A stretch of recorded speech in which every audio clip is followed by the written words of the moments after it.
नमस्कार, आपने देखना शुरू कर दिया है सबकी खबर और मैं हूं आपके साथ आयुष शुक्ला। भारत की अर्थव्यवस्था इस समय एक ऐसे दौर से गुजर रही है जहां विकास दर, महंगाई, बेरोजगारी, गिरती खपत और बढ़ते घरेलू खर्च जैसे मुद्दे एक साथ चर्चा के केंद्र में हैं। पेट्रोल डीजल की बढ़ती कीमतें, खाद्य पदार्थों में लगातार महंगाई, सोने के दामों में रिकॉर्ड बढ़ोतरी और आम लोगों की जेब पर बढ़ता दबाव अब राजनीतिक और आर्थिक बहस का केंद्र बन चुका है। इसी बीच प्रधानमंत्री नरेंद्र मोदी की ओर से बार बार ईंधन बचाने, अनावश्यक विदेश यात्राओं से बचने और आयात आधारित खर्च कम करने जैसी अपीलों ने इस बहस को और तेज कर दिया है कि क्या देश किसी बड़े आर्थिक दबाव के दौर में प्रवेश कर रहा है। सोशल मीडिया पर अब पूर्व प्रधानमंत्री और अर्थशास्त्री मनमोहन सिंह का दौर लगातार चर्चाओं में आ गया। लोग तुलना कर रहे हैं कि 1991 के आर्थिक संकट के समय भारत के पास विदेशी मुद्रा भंडार बेहद कम था, देश डिफॉल्ट के करीब था, लेकिन तब वित्त मंत्री के रूप में मनमोहन सिंह ने जिन आर्थिक सुधारों की शुरुआत की, उन्होंने भारत की दिशा बदल दी। उस दौर में भारत ने लाइसेंस राज को कमजोर किया, विदेशी निवेश के लिए दरवाजे खोले, आयात निर्यात नीति में बदलाव किए, निजीकरण को बढ़ावा दिया और आर्थिक उदारीकरण लागू किया।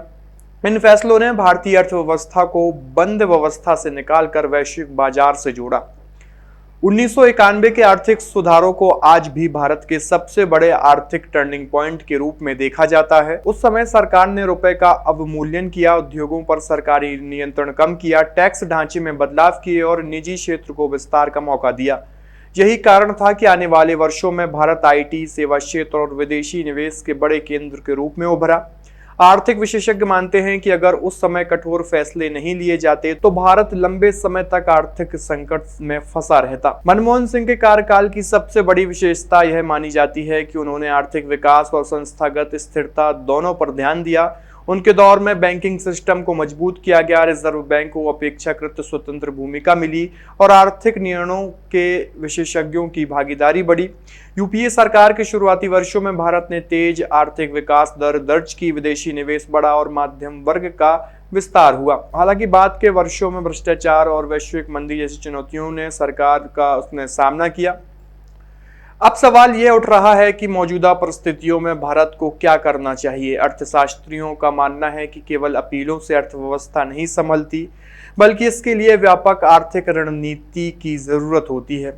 सबसे पहले महंगाई नियंत्रण पर फोकस करना होगा, क्योंकि खाद्य और ईंधन महंगाई सीधे आम लोगों की क्रय शक्ति को प्रभावित करती है।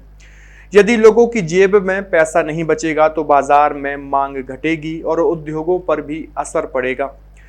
दूसरा बड़ा मुद्दा रोजगार का है। भारत की बढ़ती युवा आबादी आज नौकरी और स्थायी आय की तलाश में है। विशेषज्ञ मानते हैं कि केवल बड़े इंफ्रास्ट्रक्चर प्रोजेक्ट्स से अर्थव्यवस्था मजबूत नहीं होती, बल्कि छोटे उद्योग, एमएसएमई सेक्टर और ग्रामीण अर्थव्यवस्था को भी उतनी ही मजबूती देनी होगी। कोरोना महामारी के बाद छोटे व्यापार और असंगठित क्षेत्र को जो नुकसान हुआ, उसका असर अब भी पूरी तरह खत्म नहीं हुआ है। तीसरी चुनौती आयात पर बढ़ती निर्भरता। भारत आज भी कच्चे तेल, इलेक्ट्रॉनिक्स, गोल्ड और कई जरूरी उत्पादों के लिए बड़े पैमाने पर विदेशों पर निर्भर है। जब वैश्विक बाजार में तेल और सोने की कीमतें बढ़ती हैं तो उसका सीधा असर भारत की अर्थव्यवस्था पर पड़ता है। यही वजह है कि सरकार बार बार पेट्रोल डीजल की खपत कम करने और घरेलू उत्पादन बढ़ाने की बात कर रही है। लेकिन विशेषज्ञों का कहना है कि इसके लिए दीर्घकालिक ऊर्जा नीति, सार्वजनिक परिवहन विस्तार और वैकल्पिक ऊर्जा निवेश को तेजी से लागू करना होगा। अर्थव्यवस्था को मजबूत करने के लिए सरकार को उपभोग बढ़ाने, निवेश आकर्षित करने और निर्यात क्षमता बढ़ाने पर एक साथ काम करना होगा। चीन और वियतनाम जैसे देशों ने मैन्युफैक्चरिंग सेक्टर को मजबूत कर वैश्विक सप्लाई चेन में अपनी जगह बनाई है। भारत भी मेक इन इंडिया और उत्पादन आधारित प्रोत्साहन योजनाओं के जरिए उसी दिशा में आगे बढ़ने की कोशिश कर रहा है। लेकिन जमीन पर तेज और व्यापक परिणाम अभी भी चुनौती बने हुए हैं। राजनीतिक रूप से भी अर्थव्यवस्था अब सबसे बड़ा मुद्दा बनती जा रही है। विपक्ष लगातार बढ़ती महंगाई और बेरोजगारी को लेकर सरकार पर हमला कर रहा है।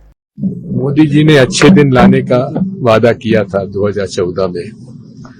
अब वे खुद कह रहे हैं कि अच्छे दिन नहीं है और हर तरह से हम लोगों के ऊपर संकट है। पेट्रोल महंगा, डीजल महंगा, गैस महंगी, हर चीज महंगी हो गई।